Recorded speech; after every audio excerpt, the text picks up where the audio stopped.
Hello, everybody. Yes, the three amigos are here, and we're going to talk about the biggest rivalry in the Premier League and the biggest game of the season.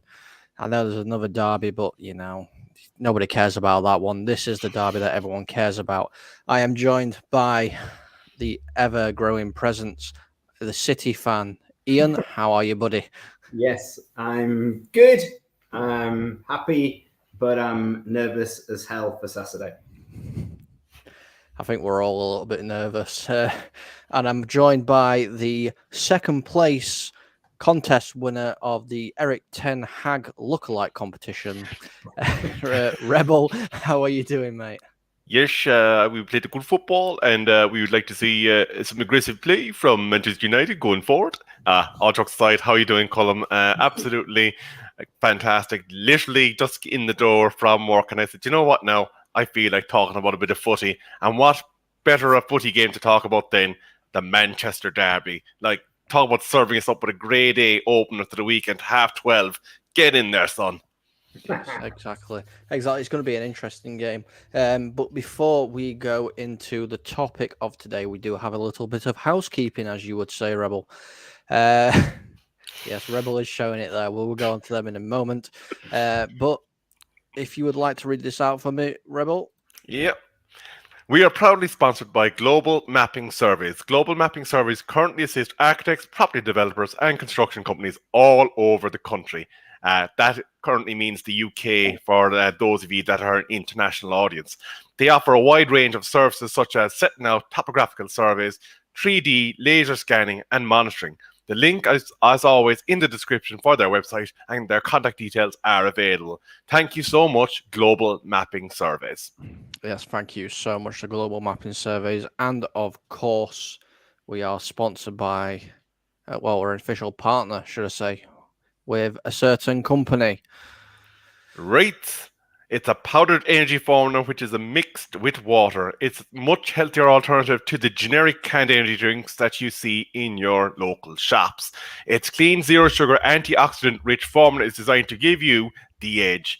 Use code FTSN22 for 10% discount. Right Energy. Yes, Reef Energy. And Rebel says it's better than coffee in the morning for you. Well, I can tell you, I've been using this instead of my morning cup of Joe, and I'm much more awake when I'm starting into my day of work. So I have to say, no complaints here. I'm gonna get some. I'm gonna get some. Yep, Reef has cola flavor, This which one right is here. that one right there. I'm yet to try that one. Rebel says it's really, really nice. And this one is the watermelon twist. It's quite a nice, refreshing flavor. That's next on my list. I do tend to have that one throughout the day. If I'm feeling a bit, drained from work, I'll just quickly make one. But anyway, let's stop talking about Rafe. As much as wonderful as Rafe is, let's focus on the big thing here. And this is what we're here to talk about. We're here to talk about the Manchester Derby. Now, this is going to be a game-changing game, really, isn't it, for this season? If United win, it pushes them further up towards the top end of the table and it closes the gap down. If City win, it closes the gap down on Arsenal and puts them back in title winning picture, really. I'm going to come to you first, Ian. Obviously, City didn't make it through the cup yesterday. I know it was a weakened side, but you're saying that you're slightly concerned about this game on the weekend. What is exactly concerning you? Okay, well, I think firstly, my concerns are the timing, because United, with all respect to Charlton at home on a Tuesday night, they were all tucked up in bed by a decent time on Tuesday night, while City worked their way back from a very wet evening on the south coast. Whatever the result from Southampton, they probably flew, I guess, from Southampton Airport, but they wouldn't have got to bed till maybe 5 or 6 the next morning, and the next day's a write-off. And then you get across Manchester for a away game. It's not the best preparation in the world. I can hear people now saying, yes, but there's a big squad and all that aspect. But quite a lot of the squad ended up on the pitch by the end of the game. I think Pep used 3 subs at half time and the other 2 came on part of the way through the game. it's been such a roller coaster ride for City in the last just pre-World Cup, post-World Cup time. You know, when I was watching them play Chelsea at home, they were really fluid, really strong. And yet, you know, that's either side. You've got a Brentford loss at home just before the World Cup. You've got a home draw with Everton. They huffed and puffed and couldn't blow the house down.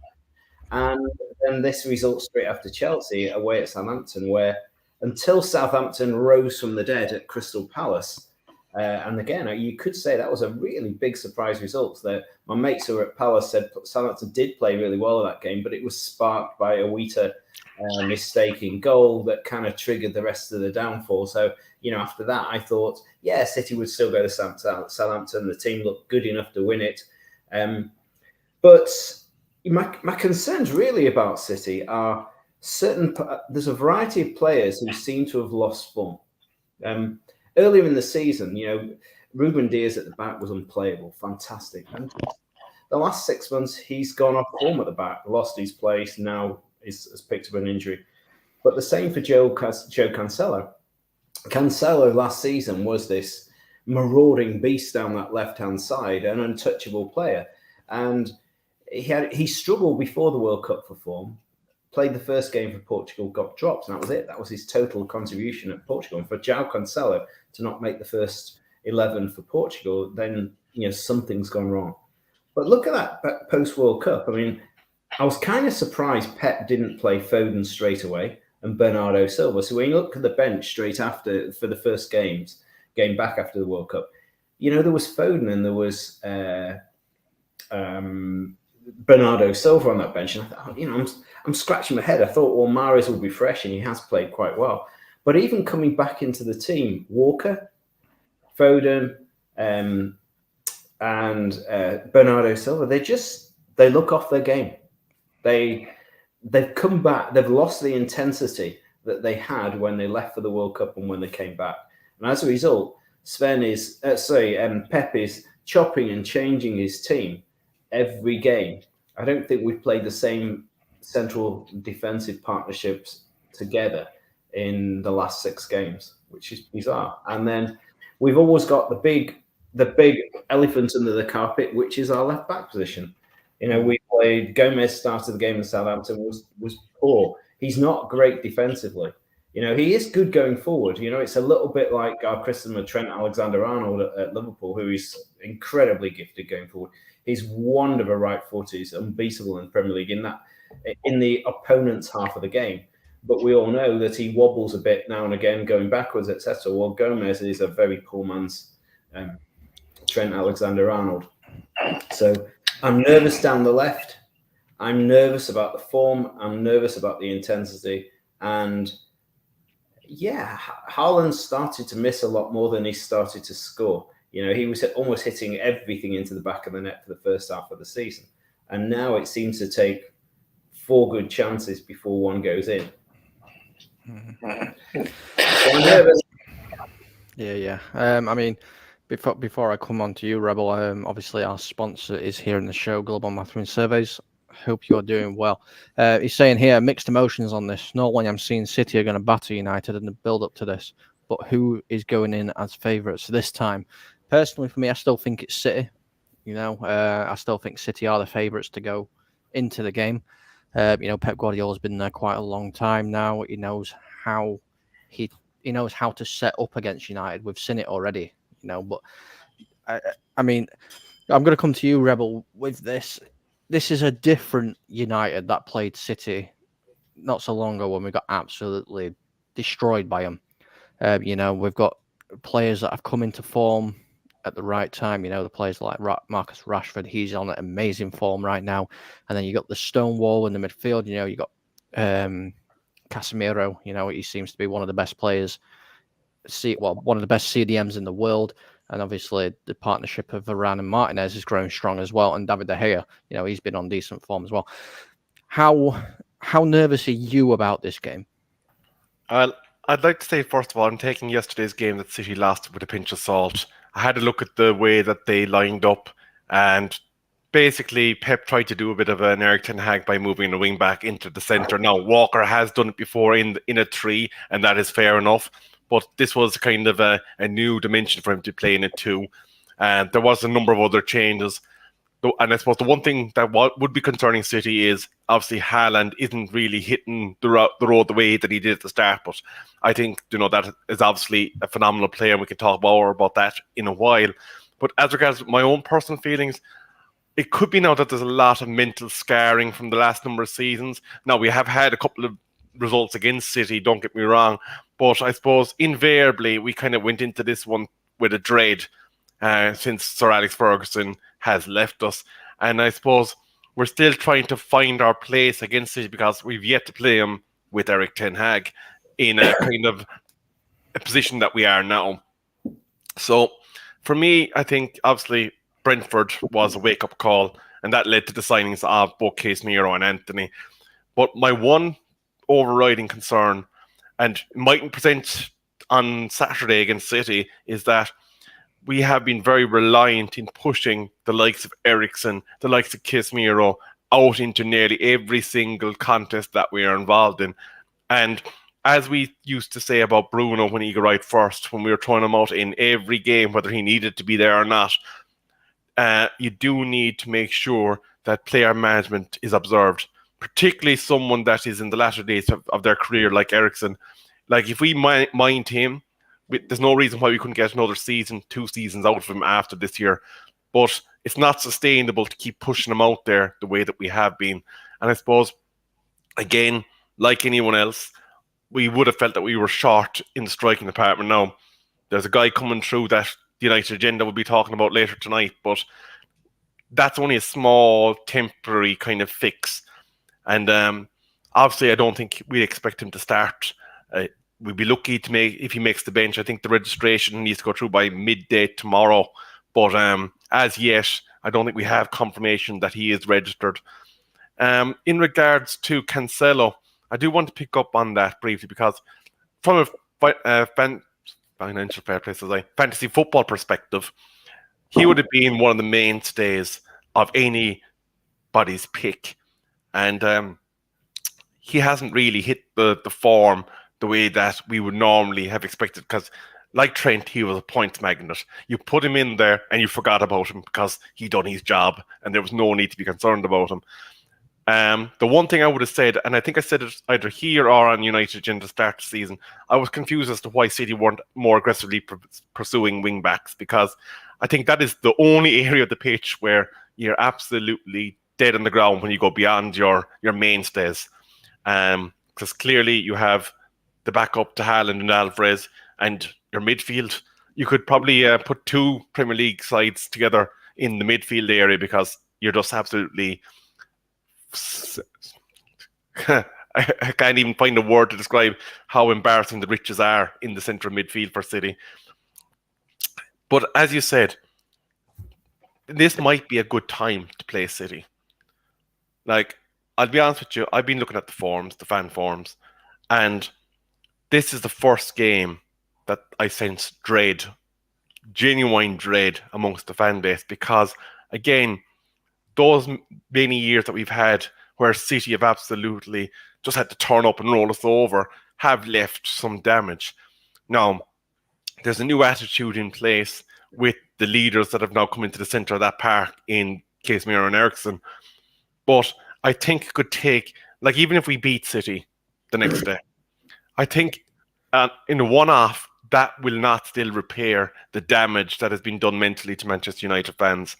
We will need to be turning them over pretty much 50-50 every season for maybe 2 seasons before we can actually start to believe, okay, the monkey that was City beating us before we got onto the pitch now is off the back. We're fighting on the same terms.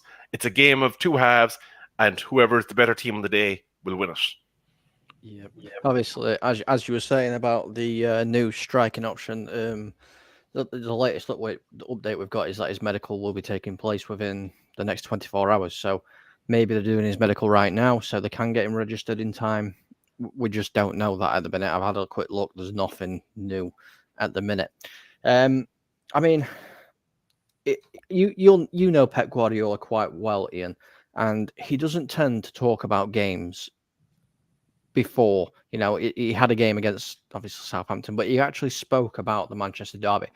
Does that show that he's taking it very seriously? You know, he came out with a comment saying, you know, he's got crazy tactics and ideas for the Manchester derby. What's your thoughts on that? I think firstly, I think the comments about crazy tactics, I'm 90% certain, I can never tell, that I think that's tongue in cheek because of various jokes that have been made at him or points that have been made at him. I think that he's a very intense manager, and he will have been super concerned about what happened away at Southampton and some of the form in the last few weeks. I think the evidence of that is the way he's chopped and changed the team constantly to get through that. But he's a psychologist. I would imagine that as they hit the training pitch tomorrow, probably, I imagine he's given them a day off today. He will be in super positive mood, reinstalling belief in the players. He will do more probably psychologically on Friday to repair Wednesday night than he will do on the pitch, which is interesting. I was actually looking at which players for City played the full 90 minutes on that wet Wednesday night at Southampton. And worryingly, Ilkay Gundogan played a full 90 minutes because I'm absolutely hearing what Rebel's saying about some of the older players and being in every game. Gundogan and De Bruyne have played pretty much every game.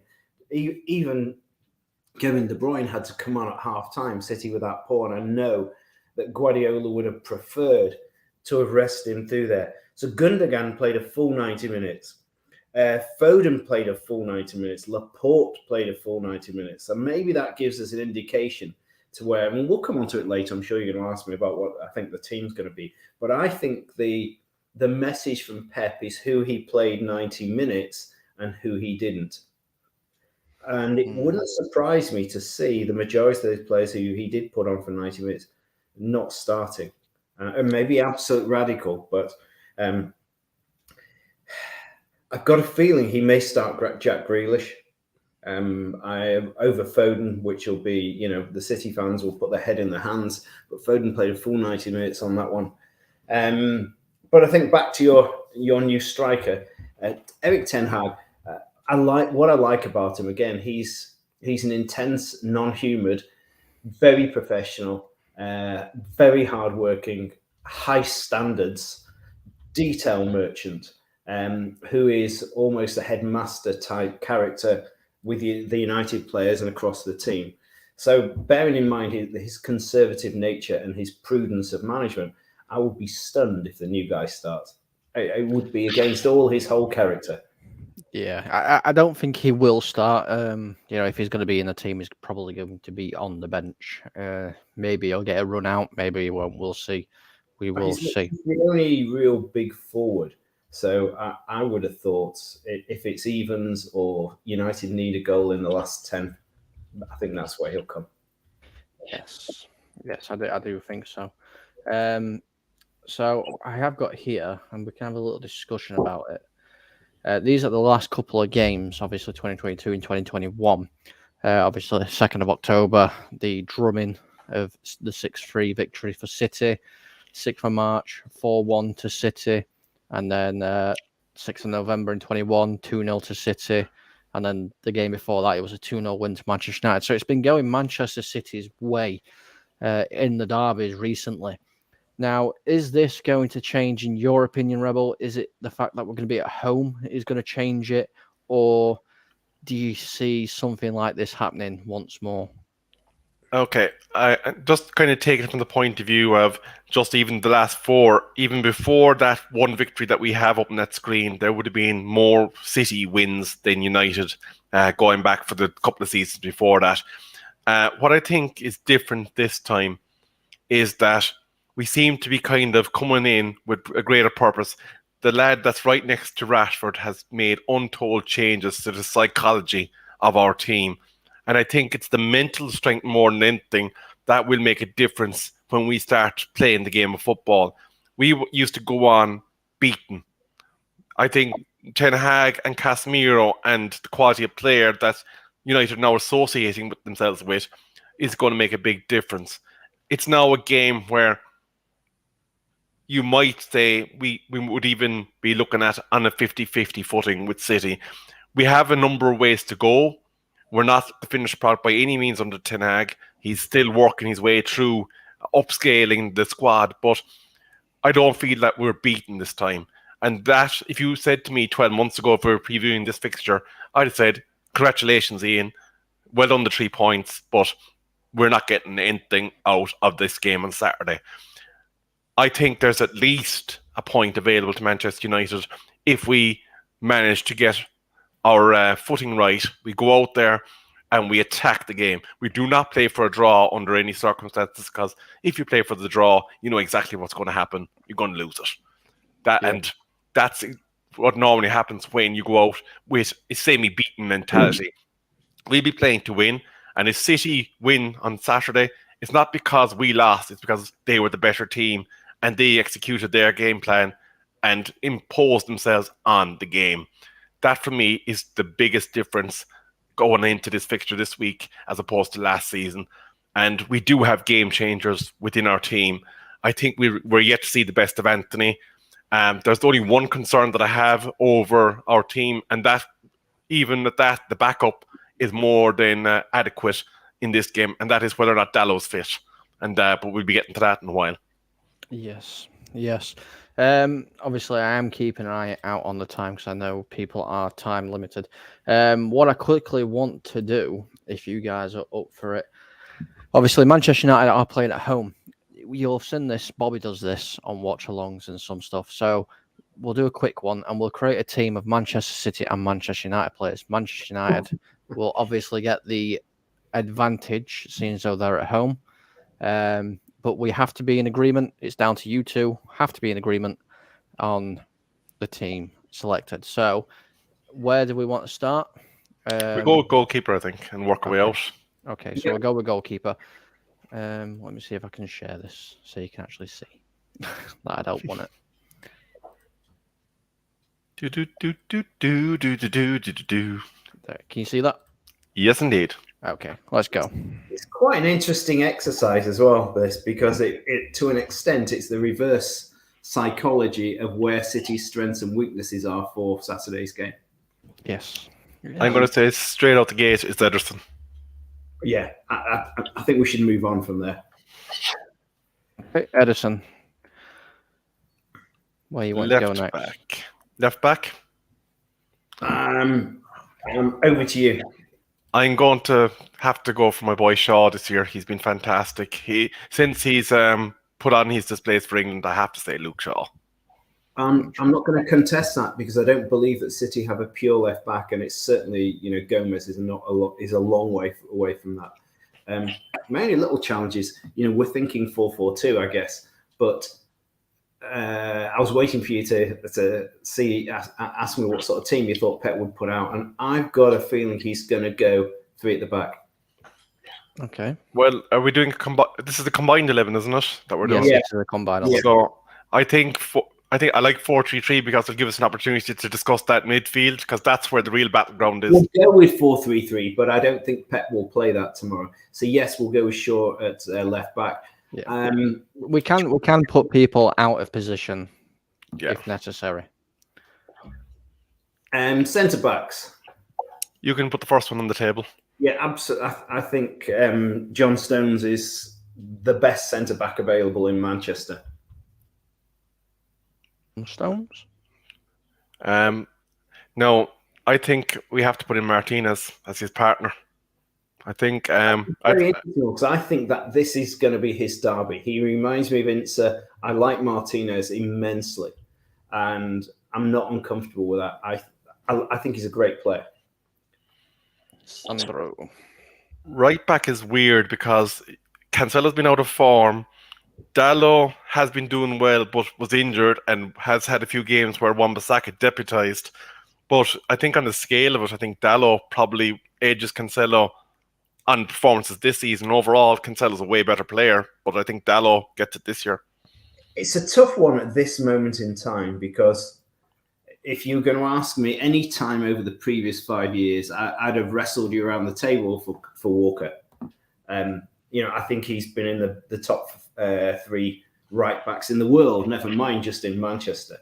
At this very moment, and this is maybe the first time in 5 years that you could even have the audacity to suggest that United might have a better right back than Walker. I've got to stick with Walker because he is a high quality player, and for a derby, he's absolutely what you want. He's a warrior. He will give everything he's got down that flank. He'll add to the attack. He will, if anyone can chase Rashford, he can chase Rashford.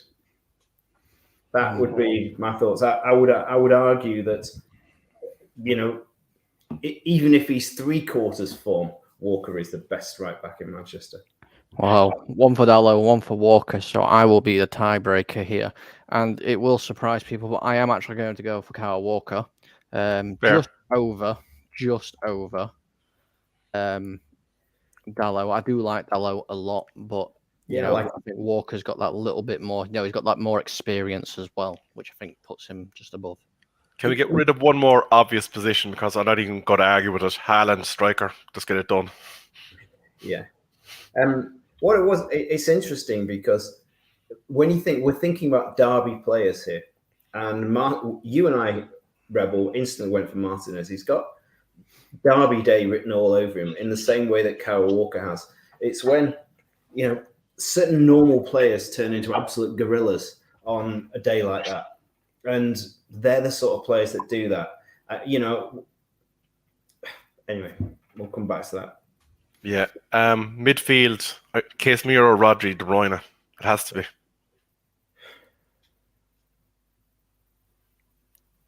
Any differences, Ian? No. I've reflected on. I love Eriksen. He's the closest that we're ever going to see to Modric in the Premier League at the moment, and I would like to think there is legs in him. There's not an ounce of flesh on him. Like Mahrez, that those two players will go on to 34, 35 because they've really taken care of themselves. And you look at Luka Modric, and he puts himself about. And Eriksen's so intelligent; he'll change his game. He'll become more of that kind of Wesley Sneijder type, the Pirlo type. He'll do a little less running, a little bit more quarterbacking. But yes, we'll go with those three. But I do like Eriksen. And again, a year ago, I'd be wrestling you for Bernardo Silva in there. And again, Gundogan early in the season, gosh, he was a one-man band for City. But I'll go with your choices. Yeah, I'd love to put Eriksen in there. But, when you think of what Casemiro and Rodri would provide to De Bruyne, it's just hard to run from it. They would give him such freedom. And joyously, Rodri only played for about 20 minutes on Wednesday night, which is nice because we started the show talking about those players that the teams have used continuously, who must be to the edge. And Rodri's another one of those. And Rodri played weirdly every game for Spain, but at centre-back he played. Ian, do you want to take left wing? Because I'm going to fight if it's not who I think it's going to be. I've got to say Phil Foden. I mean, the guy has got such magical feet. Now, while I do have a soft spot for Foden, I do love him as a player, I can't ignore the form that Rashford has been off the left. The man has been unstoppable of late. Every game he's played and he scored goals. And, he doesn't do it from the right. So, I don't know, do we split the difference and just call him out of position?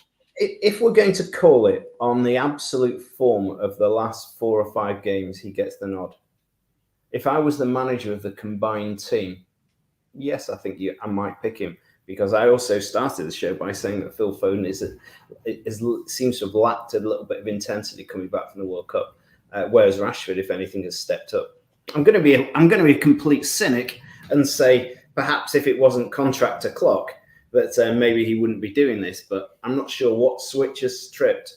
But there are certain players I always get really cynical who seem to turn on all the form when they're heading towards a new contract. And that'll be a subject for another show, because if Ten Hag is saying the Ronaldo clause is over and 200 grand a week is the top that United will pay anybody in wages, I think he's going to have a fight on his hands with PSG and Marcus Rashford, and maybe even Real Madrid. Interesting. So who are we putting there? I will allow Marcus Rashford be based on purely the last 4 or 5 games and the fact that he's stepped up from the World Cup rather than stepping back. Obviously, we've got one more position. This is a really tough one because if you're going to pick the form player, then weirdly, and I wouldn't have said this 6 months ago, it's Riyad Mahrez on the right. If you're going to pick the form player, he's scored four in 4 of the last 5 games. He's on form, going down the right, cutting inside. He only has one trick, but it seems to be every single goal he seems to score, apart from the odd free kick, he goes down the right, he cuts inside, he gets on his left foot and curls it in the far post. It's a good trick, but he's only got one trick. Yeah, it's an interesting one, the right position, because it's too early for us to start fighting for Anthony. I think there's a player in there, and I think we will see it. It mightn't be this season, but I think we will see something from Anthony that is special. It's just, at the moment, we haven't seen enough for to say, no, we can't put Mahrez in. We need Anthony. It's not the case at this point. So, yeah, I have to agree with Ian. Mahrez has to go in there. It's a bit like the Rashford choice. 3 months ago, we wouldn't have put either player in. True.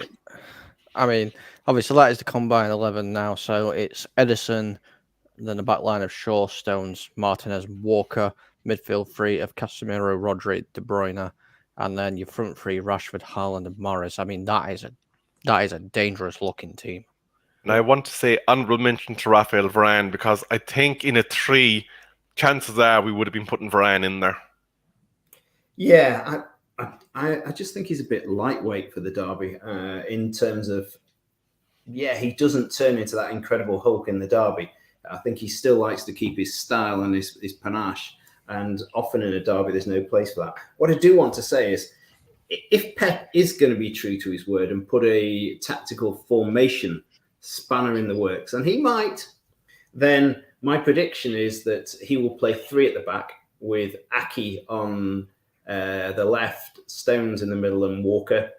But in front of them, I've got a feeling he's going to play Rico Lewis, the very young lad, alongside Rodri. He's kind of waxed lyrical about Rico Lewis a lot and that formula, and interestingly didn't bring him on.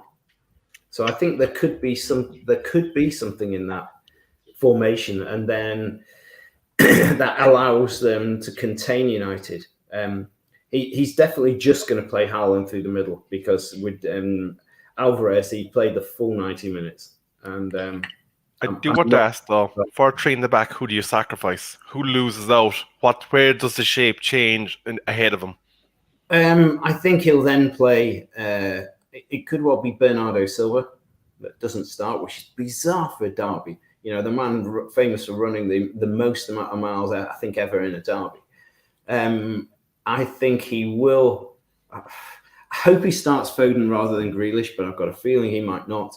110% it will be Kevin De Bruyne in front, and the way it looks, I think he'll do Mahrez on the right, De Bruyne more in the middle, and I think it'll be Foden with Haaland in front. Interesting. And I suppose the difficulty will be if you are playing with that kind of a deep block. Obviously, Manchester United's biggest struggles in the past years was breaking down a deep block, and we didn't deal with it well. And there's a lot of talent compared to clubs that would be normally playing a deep block ahead of City's deep block if they do choose to do that. So the worrying thing for us is that you'd absorb everything we had to throw at you, and then obviously hit us and get the ball quick to Haaland, and before we know it, he's tucking it behind the hair. That would be my biggest concern if I do see what you're outlining ahead of us on Saturday. I would prefer standard Pep tactics if you were to give me the choice.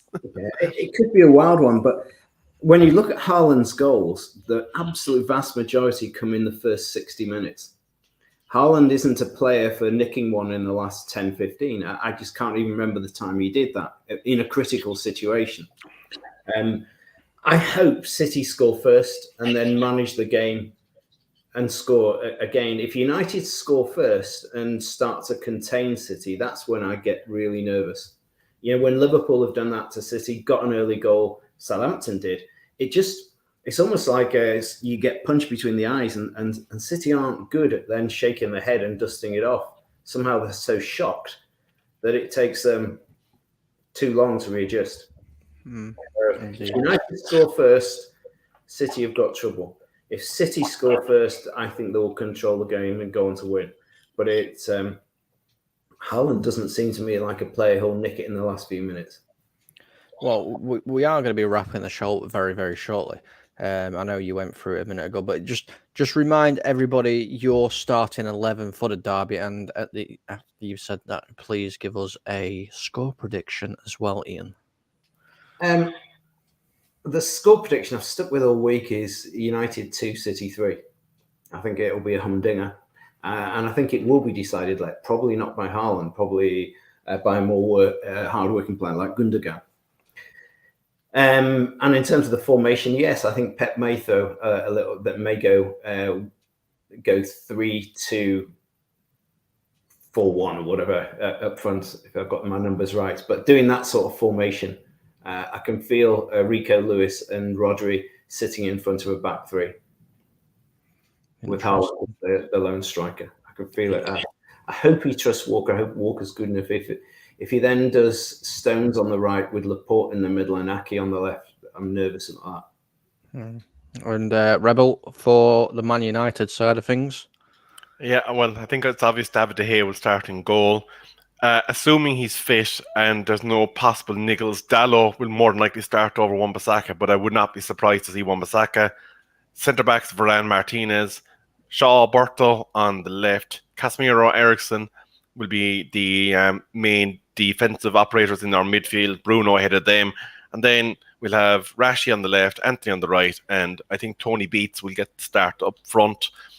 In terms of a scoreline, while I don't think there'll be more than a goal in it at the end, I don't think we'll get to 5 goals in the game. I'm saying 2-1, and I'm going to let my heart rule my head and say in favour of United. Very interesting. Mine and your team isn't too dissimilar, in all fairness, Rebel. However, I have changed it a little bit. So the back line's all the same. The back line's the same. But then I play Casemiro and Fred together, with Eriksen playing as the 10, Bruno out on the right, Rashford on the left, and Martial through the middle. That's what I would do, personally. Just because I don't think Eriksen's going to be physical enough. No Eriksen rather than no Anthony, yeah. I'd rather have Eriksen further up, dictating the play a little bit further up, than trying to have a physical battle with the likes of, De Bruyne and Rodri. So I'm going to actually go out on limb as well and say, assuming we get the registration done, that it could be a pivotal substitution that when Ten Hag brings him on, because that will offer something different in terms of the attacking threat. And Anthony's used to working with this type of striker. We've seen what Anthony done when he was with Halle. We've seen what Ten Hag has done with Halle. Now, whether or not he'll be able to affect enough of that in the short time that he has with him, but he could be a difference maker late on and give Pep something different to think about.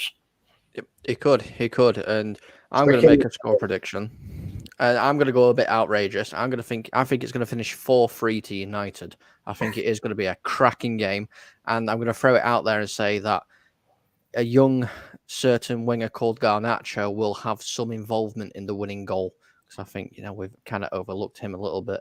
Is he ready for the derby? I don't know, but we will see. We will see. Is he this season's Elanga? I hope not. I really hope not. Honestly, when I saw Elanga play, I thought he was going to be the absolute. I thought he was brilliant. And then now I listen to Man United fans on Twitter saying, "Get him out of the club." He needs to go on loan. I'm going to be honest with you. I like Elanga. I like his work rate. I like that he will literally be a kind of a wing version of Parky Sung, where he will run himself ragged, and when he does come off the pitch, there's nothing left there. You're literally going to nearly have to carry him off. However, I suppose, given the likes of the Garnachos, the Martials, and all these other players that we have, I don't think he's as technically flashy or as a gifted, maybe a footballer as the rest of them, but I think there's definitely a spot in the squad.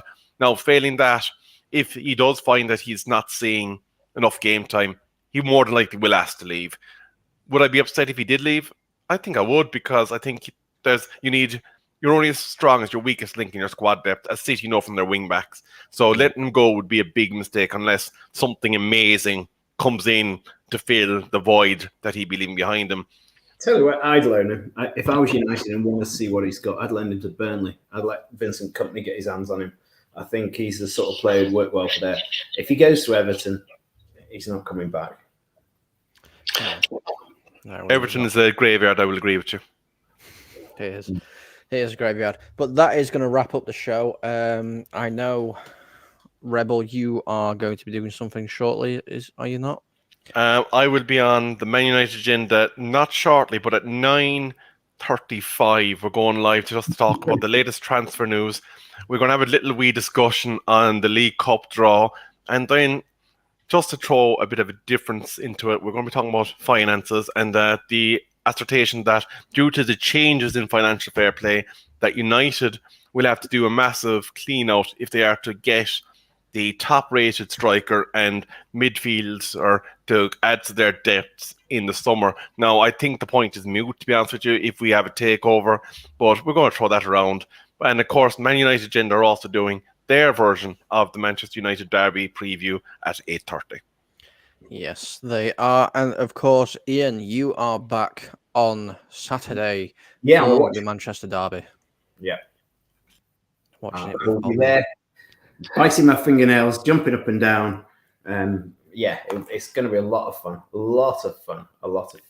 And I don't think anyone feels confident. Weird. No, it's one of those weird ones. I will be back on the channel next week when I join Rebel for the Football Lounge. So until then, I shall see you all later and hope you have a great weekend. And come on, Manchester United for the weekend. Come on, City. Come on. No City talk. No.